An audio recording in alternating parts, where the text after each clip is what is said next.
Daddy నీకు ఒక విషయం చెప్పాలి. సోదాపి ముందు ఏం తినేసి ట్యూషన్కి వెళ్ళు.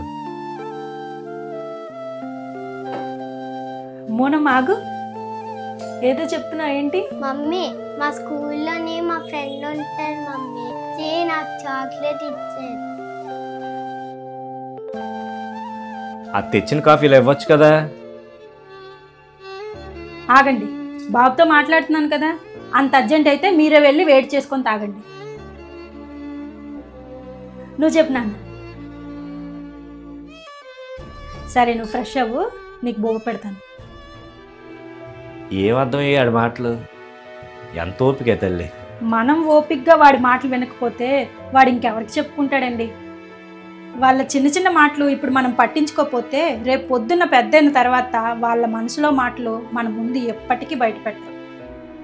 పిల్లలకి మనకి మధ్య దూరం పెరగడానికి ఇవే కారణం. ఫ్రెండ్షిప్ అనేది బయట వాళ్ళతోటే కాదండి, మన పిల్లలతో కూడా చేయాలి. టీ చల్లారిపోయింది, వెయిట్ చేసి తీసుకొస్తాను. పర్లేదు, నువ్వు వేడిగా ఉన్నావు కదా.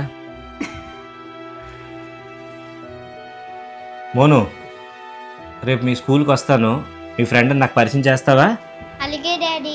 వాళ్ళు మాట్లాడదాం అన్నప్పుడు మనకు తీరుకుండదు, మనం మాట్లాడాలి వాళ్ళతో అనుకున్నప్పుడు వాళ్ళకి టైమే ఉండదు.